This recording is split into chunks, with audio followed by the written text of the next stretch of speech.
Assalamualaikum warahmatullahi wabarakatuh. Kembali lagi bersama saya Airi Dwita Putri dengan NIM D1A1 18087, mahasiswa jurusan Agribisnis di Universitas Halo Oleo. Kali ini saya akan membahas bagaimana perkembangan pertanian di Indonesia dari zaman dulu hingga sekarang. Pertanian ternyata sudah ada sejak zaman Neolitikum, yaitu ketika manusia mulai bercocok tanam dan hidup dengan cara menetap.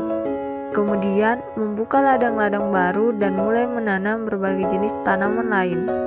Di Indonesia, ternyata sejarah pertanian tidak terlepas dari Kerajaan Majapahit.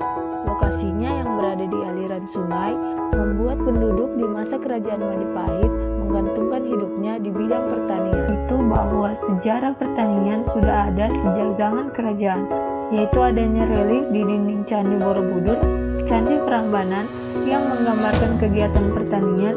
Bahkan terdapat pula sejarah batu yang menggambarkan raja meletakkan beras.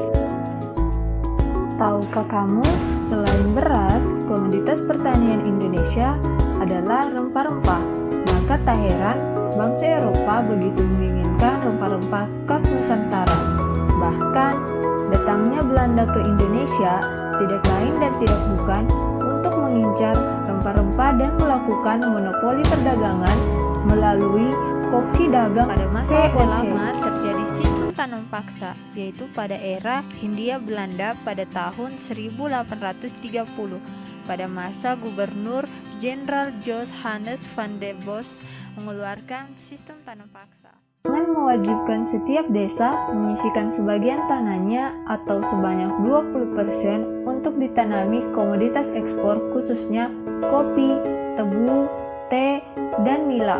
Kemudian hasil tanaman ini akan dijual pada pemerintah kolonial dengan harga yang sudah dipastikan dan hasil panen diserahkan kepada pemerintah kolonial. Penduduk desa yang tidak memiliki tanah harus bekerja 75 hari dalam setahun atau sebanyak 20% pada kebun milik pemerintah yang menjadi semacam pajak. Bukan hanya Belanda, Jepang juga ternyata menjajah Indonesia pada tahun 1942 di sektor pertanian yang diawasi oleh Gensekanbu Sangyobu yang merupakan sebuah departemen yang mengurusi perusahaan, industri, dan kerajinan tangan. Pada masa itu, hasil pertanian dan komoditas perkebunannya dikendalikan oleh otoritas militer Jepang. Kemudian terjadi Perang Dunia Kedua yang menyebabkan Indonesia mengalami kelangkaan bahan pertanian, bahkan memicu kelaparan. Masa pemerintahan Orde Baru.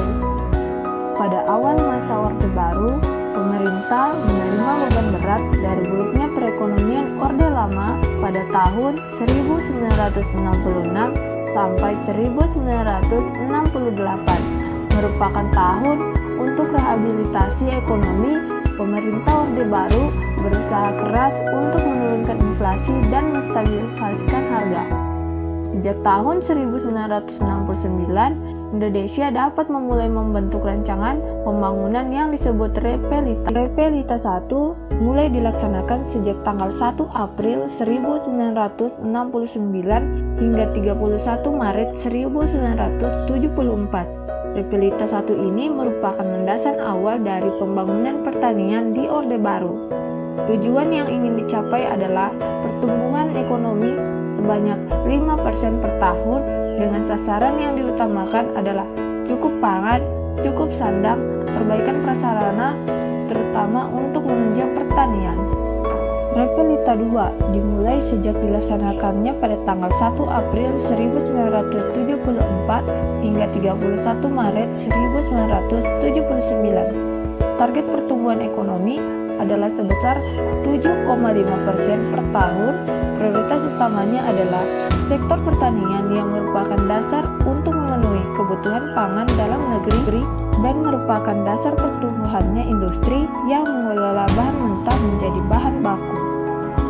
Repelita 3 dimulai dilaksanakan sejak tanggal 1 April 1979 hingga 31 Maret 1984. Repelita 3 ini lebih menekankan pada trilogi pembangunan yang bertujuan terciptanya masyarakat yang adil dan makmur berdasarkan Pancasila dan Undang-Undang Dasar 1945. Arah dan kebijaksanaan ekonominya adalah pembangunan pada segala bidang. Repelita 4 dimulai sejak dilaksanakan tanggal 1 April 1984 hingga 31 Maret 1989. Repelita 4 ini adalah peningkatan dari Repelita 3, peningkatan usaha-usaha untuk perbaiki kesejahteraan rakyat, mendorong pembagian pendapatan yang lebih adil dan merata. Hasil yang didapat pada Repelita 4 antara lain swasembada pangan. Pada tahun 1984, Indonesia berhasil memproduksi beras sebanyak 25,8 ton. Hasilnya membuat negara Indonesia menjadi swasembada beras. Repelita 5 adalah akhir dari pola pembangunan jangka panjang tahap pertama. Lalu dilanjutkan pembangunan jangka panjang kedua, yaitu dengan mengadakan Repelita 6 yang diharapkan akan memulai memasuki proses tinggal landas Indonesia untuk memacu pembangunan dengan kekuatan sendiri demi mewujudkan masyarakat yang adil dan makmur berdasarkan Pancasila.